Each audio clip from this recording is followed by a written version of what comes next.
All right, good afternoon, ladies and gentlemen, and welcome to the Spring 2019 5th District Congressional Debate. My name is Andrew Ottman. I'm Vice President of Middle Tennessee State University's Division of Marketing and Communications, and I am serving as this afternoon's narrator. I'd like to welcome in our candidates. They will be sitting in the first 5 rows. Megan Lee, Mo Campbell, Luke Hillis, David Core, and Shelby Ross. Let's give them a round of applause.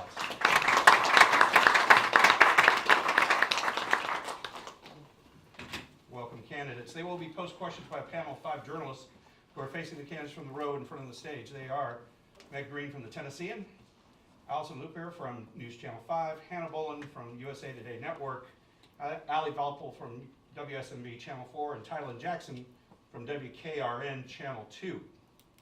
Each candidate will get an opportunity for a 1-minute closing statement at the beginning of the debate and a 1-minute closing statement at the end of the debate. There is a timekeeper in front of us, and she will rule with absolute impunity. When one of our journalists poses a question to a candidate, he or she will get 1 minute to respond. After a candidate concludes, the other 4 candidates will be given 30 seconds to weigh in on the topic. Before the debate, a random drawing was held to determine the order of our proceedings, and as a result, we invite candidate Ross to make a 1-minute opening statement. Good afternoon. I want to begin by saying thank you to Middle Tennessee State University for hosting us today. And I would also like to thank the League of Women Voters and the Tennessee Republican Party. Today you will see all 5 of us candidates here as we debate on what is right for our district, and more importantly, what is right for Tennessee.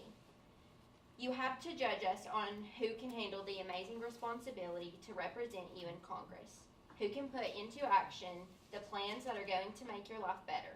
I hope that I, by the end of this, have earned your vote to represent our amazing district. Thank you, candidate Ross. We now invite candidate Core to make a 1-minute opening statement. I'd like to take this opportunity to thank all of the journalists and guests here today, as well as my supporters and staffers for all of their help throughout this campaign. I hope that my opponents can keep some semblance of amicability during this debate and avoid bringing up and projecting their own issues during our discussions. I would also like to thank Middle Tennessee State University for hosting us today.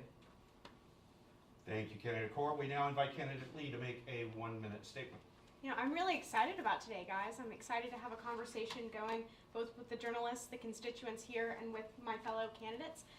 So I'm really thankful to be here. I'm thankful for Middle Tennessee State University. I'm thankful for my wonderful team, who I couldn't be doing this without them.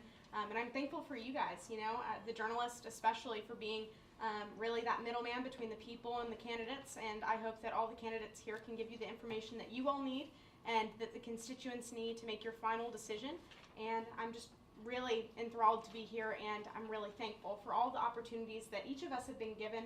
I know that everyone up here is thankful for the amount of support that we felt and just the amicability between us and the journalists throughout the past couple of weeks. So I'm just excited to get this thing going, and I'm looking to have a great conversation with you guys today. Thank you, candidate Lee. We now invite candidate Campo to make a 1-minute opening statement. Hello, thank you everyone for being here today. I would like to thank Middle Tennessee State University for hosting us and hosting this debate. I am very thankful to be here today, and I'm very thankful for my team for supporting me, and I'm thankful for the journalists on the panel here today for asking the questions and furthering our political experience here today. There are many issues that I would like to address here today and address to my other candidates as well, and I hope we can answer all of your questions thoroughly and correctly. Thank you. Thank you, candidate. And now we invite candidate Hillis to conclude with the opening statements. Yeah, so I'm Luke Hillis. I'm the Social Democrat in this race. And I just want to say I got y'all's back, okay? I come from the background of being a teacher, and I understand the struggles that many of y'all go through. I do. And, as a teacher in Nashville schools, we accomplish many great things. And vote me into Congress, and I'll put those same programs and issues that we had in Nashville. We'll put them at the national level, and we'll make America's schools great. And secondly, along with education, is healthcare reform. That's another reason why I'm running. I believe nobody should go without healthcare in America. Everyone should have coverage. no one should have to worry about how they're going to get their medical bills paid for. No one should go bankrupt because of they got sick. And people ask how you going to pay for it. Well, we're going to tax top 1% and we're going to tax big business. And I'll say this, like I said before, if we can pay for a wall, we can pay for health care for all. Thank you. Thank you, candidate. And now we go to the questions. The first question will be asked by Ms. Walpole to candidate Gore. Oh, Please share with us your position on abortion. Do you support current law as determined by Roe versus Wade? If you oppose it, what do you say to a 13-year-old who is pregnant as a result of rape? that's a good question. Me personally, I believe that there has to be a middle ground with everything, and this issue is especially important with that because, as you can tell by some of my other candidates here, they don't really seem to be able to compromise on anything. I think that's an issue that it needs to be discussed more, and particularly in the situation you just told me. That's a hard question. How would you do that if you were in that situation, or if your daughter was in that situation? Because I don't think anyone can ever really answer that truthfully for you. It's more of a personal decision between the parents and what they have to make. Thank you, candidate. A reminder to the audience that we do have a Twitter board up here with the hashtag great_debates_2019, and it'll be showing reaction in real time. Each of the candidates will now be offered the opportunity for 30-second responses to the same question, and by order of random draw, the first of those responses go to Ms. Lee. Well, I think whenever it comes to abortion, you have to listen to both the parents, the people involved, and, obviously in that case, the child and what her decision would want to be. I do think that in cases of incest and in cases of rape, there should be the availability. I do think that counseling should come first. They should know what they're doing fully without the parents pushing them to do anything that the child might not want to do. In that case, it's hard. You can't just have a black or white decision on that. But I do think that there should be more of a discussion between those who are on the medical side, those on the mental health side, whenever they know that they're doing that, and then also Thank you, Ms. Lee. Yes. Ms. Campbell. You see, pertaining to this issue, it's the beautiful thing of having a common law system in the United States that we are allowed to make exceptions for things such as rape, incest, and for medical necessities for abortion. It's a really good thing to have those because it is, in some instances, there are really great dangers and there's a lot of emotional distress and issues pertaining to that. So I would support it in issues like that, but in my personal beliefs, I do not support abortion and I would not get one, but I would not bar another person from having it. Candidate Hills. I don't believe it's the government's role to have a say in a woman's personal decisions, so that way I guess I'm pro-choice if you don't put labels on it. And I believe it's up to the woman to make that decision for herself. Candidate Ross. Some of the greatest minds, as a lot of us know, have been the product and results of rape. I don't think that an abortion in any sense is going to be what's right. I think murder is murder regardless of it's in the womb or not. Thank you, candidates. The second question will be asked by Ms. Green to candidate Lee. Ms. Lee, you've spoken about your beliefs in the reality of climate change and its effect on Tennessee as an agricultural state. What measures would you take to fight for our environment, and how would you fight against the Trump administration's denial of it? Finally, what are your thoughts on Representative Alexandria Ocasio-Cortez's Green New Deal campaign? Well, I think that that's a great question. Thank you for asking that. Whenever it comes to climate change, that is one of the base beliefs of my campaign, and I think that in order to have a safer place for all of our children to live in the state of Tennessee, we need to further our accessibility to fighting against climate change and fighting against what Trump is saying isn't real whenever it comes to climate change. I mean, step outside today. It's super, super warm, and what was it, 2 days ago? Whenever it was like 30 degrees, and I had to grab my jacket and everything like that. I think it's crazy that a lot of people in our governmental society believe that it's not real. And to further some steps, I do think that we need to be more green, reduce, reuse, recycle, and then also the straw initiative whenever it comes to reducing what we have on our earth today. I think that's one way to enact helping our earth just be a greener place for our children to live and for us to inhabit as well. And how do you feel about Representative Cortez's Green New Deal campaign? At the beginning, I said that I think that it's a great thing to have, and I also I fully support her on that. Thank you, candidate. We'll now go to the 30-second responses, starting with Ms. Campbell. Pertaining to the Green New Deal, I have questions on the implementation of it and how to pay for it, but I do appreciate the concept and the ideals behind it, though. I believe it's a good idea. I believe it actually, in the long run, save the United States money and a lot of time and pain pertaining to our environment. I believe that it has a lot of good things to it. I just have questions on how to pay for it and the implementation process and how it'll affect people in the future. Candidate Hills. I fully support the Green New Deal, and I believe in a lot with what she said, but I think we need to take a more aggressive stance on it. I think we need to combat the anti-science agenda that's out there right now in the media, and I think that starts with education in our schools especially. Candidate Ross. I fully support Donald Trump in believing that climate change isn't an issue, climate change is not real. And Candidate Court. Well, like I said before, it's a very complicated issue. I disagree with all the other candidates. I think it's definitely, it exists. I mean, have humans caused it? I can't say for sure because I'm not a scientist, so I haven't examined it for myself as coming from an objective basis. But we also have to look at who's doing the polluting. Pretty much 90% of the alleged climate change polluting is coming from the global south. And according to the Paris Treaty, or whichever treaty is currently, kind of in vogue, it's kind of a joke. Like, oh yeah, China and India, they're pledged to reduce the emissions within the next 30 years at some point. Thank you, sir. It's fake. The third question will be asked by Ms. Lupier for Ms. Campbell. Hi, what is your opinion on the recent bills that state that Tennessee adoption agencies are able to turn away LGBTQ parents? Honestly, it completely breaks my heart. I am actually an LGBTQ parent.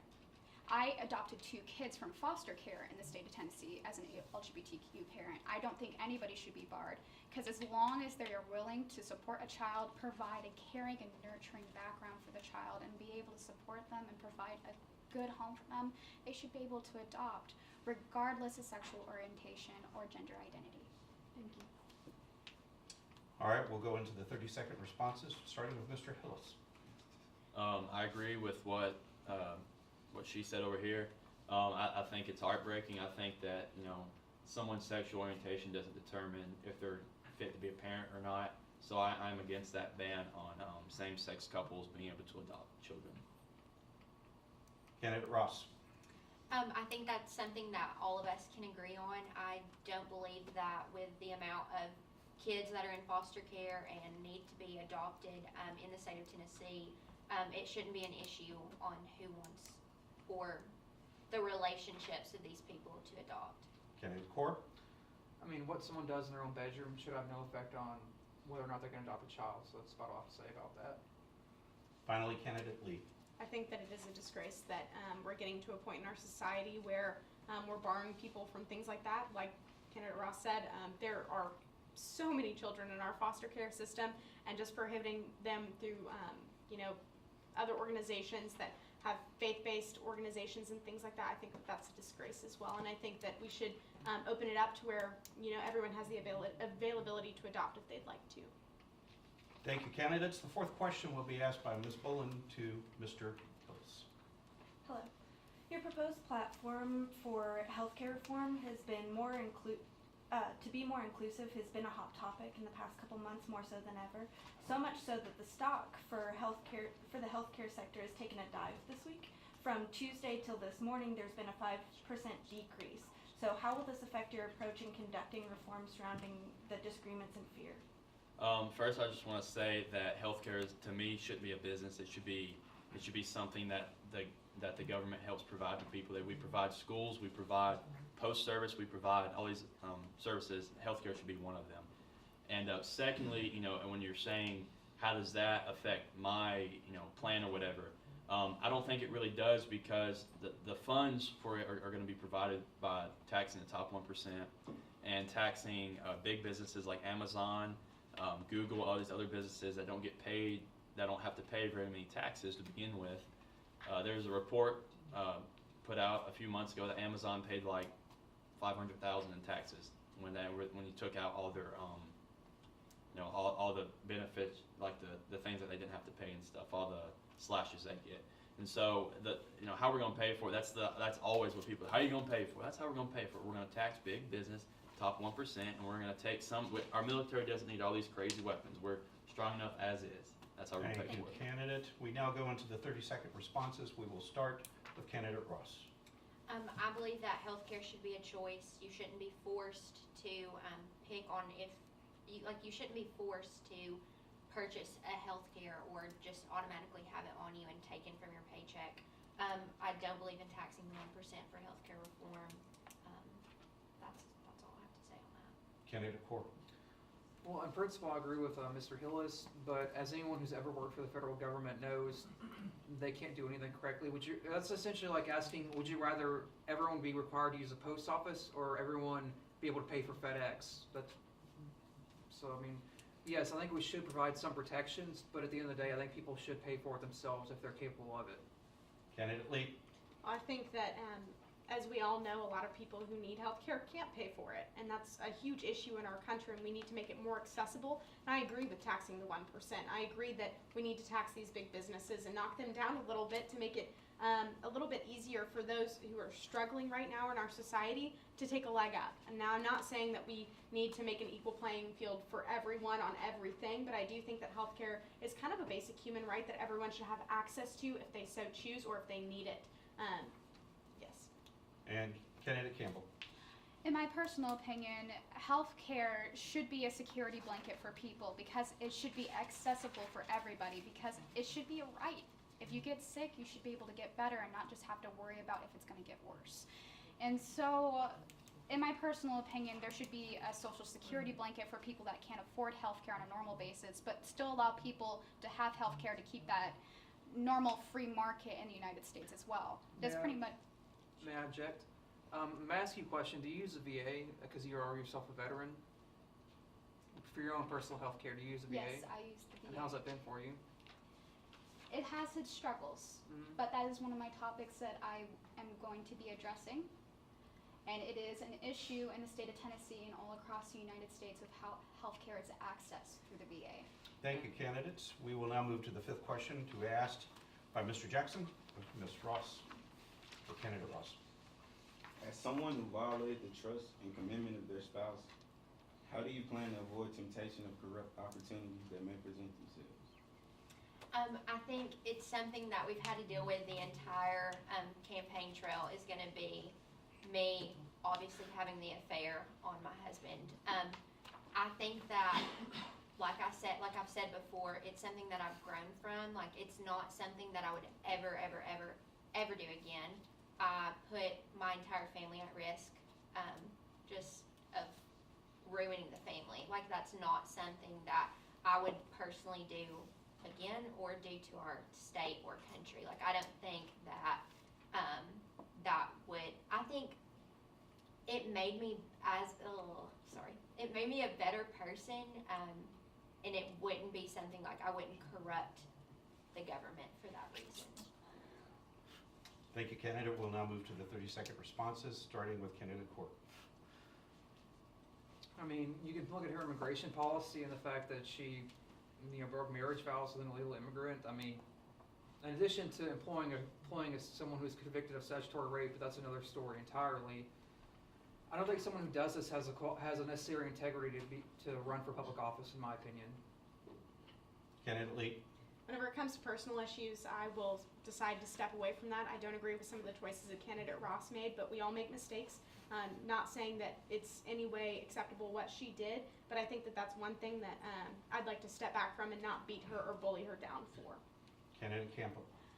I agree with what candidate Cole said. I don't believe in beating down somebody for the mistakes they made in their past. I'm here to address their policy issues and what they're going to be implementing for Tennessee and for the nation. I am not here to cut down people just because they made a mistake in the past. I'm here to support what I'm saying and do better for Tennessee and the country. Candidate Hills. Just like Campbell and Cole said, I don't want to look to the past, I want to look to the future and move on. We've all made mistakes, So I'll allow. I want to object to Candidate something that candidate Cole said. So you said that you weren't going to beat down on people for the past, got but my you name wrong, so literally I don't know I'm who not you're talking talking. to you. Oh. You the last conversation we had, you were talking bad about Hillis, and how you are bringing up his past. Is that Well, not? Whenever it comes to family and marital issues, I think that that's something that you decide to step away from. Whenever it comes to endangering our society and our young people, like with what candidate Hillis did, I think that that's a little bit of a different issue. So. The sixth question will be asked by Ms. Green to candidate Lee. Ms. Lee, with America still involved in the longest war in its history, the number of veterans is also on the rise. What's your opinion on how well our country treats its veterans, and what, if anything, needs to be done more for those who have served our country in uniform? It's a great question.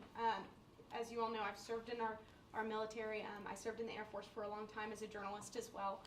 So I've gotten to step behind the curtain and then step back into civilian life as well. And I think that our veterans, right now, a lot of them are being mistreated. There's a lack of care for them once they come back, once they have PTSD or anything like that, and they're coming back and they're trying to readapt to civilian life. I was fortunate to come back and have a great support system around me, and that's one of the bases of my campaign. I want to make sure that whenever candidates come back, they feel like they have that support system. Not candidates, whenever people are in the military, veterans, whenever they come back as well. So I do think that it's important to just really pay attention to what the signs are and pay attention to them. And I know there are other candidates that have some really great campaigns whenever it comes to treating our veterans better. And I think that it starts with mental health and giving them the care that should be available to them once they come back. Thank you. We'll now go to the 30-second responses. Candidate Campbell. I am a veteran of the Army of 22 years. I've served as a Judge Advocate General, but I also served in active duty. I have been in both places as an officer and as an active duty member in the military, and it's hard to transition. And the biggest thing is I see from my friends in the military, they don't have a way to just go back into the workforce, and a lot of them don't have family to come back to. So part of my campaign is actually having implementation programs to be able to help them transition to civilian life better. Candidate Hillis. So how we're gonna help our veterans, it goes back to my twofold plan for America, for this district. Education, healthcare. A lot of times our veterans, they come back, they don't get the education they need, they have mental health issues, and that's because they don't get the help they need, they don't get the education that they need. And then secondly, as far as the universal healthcare system, that helps our veterans too. That's not just regular people, that's our veterans, that's the people that served America and have helped defend this country for many years. That universal healthcare system will help them as well. Candidate Hillis, didn't you just say previously that you wanted to cut military spending and military funding? Yes, military spending, that's not, once they come back But military home. spending is part of the VA as well. No, it's not. It's federal retirees is a separate entity entirely and part of government spending. It's under a different branch of the government. It still has implementation for civilian assimilation. That's not under the DoD. That's a different funding from the DoD. When I say Yeah. cut military spending, I mean cut the bombs, the tanks, the stuff like that, not the people. We're not talking about Candidate people. Ross. I do believe that the rising veterans coming back, there's a rise in suicide, there's a rise in mental health. Like, it all needs to be addressed. And I don't believe in universal health care, but I do believe in reforming the VA. I think that's something very important. Candidate Corbett. Going off what Shelby Ross just said, I do agree that we definitely need to work with private health care and with public health care. In addition to the VA, I think we also need to raise the retirement pay, especially for enlisted, because again, high-level officers get an insane amount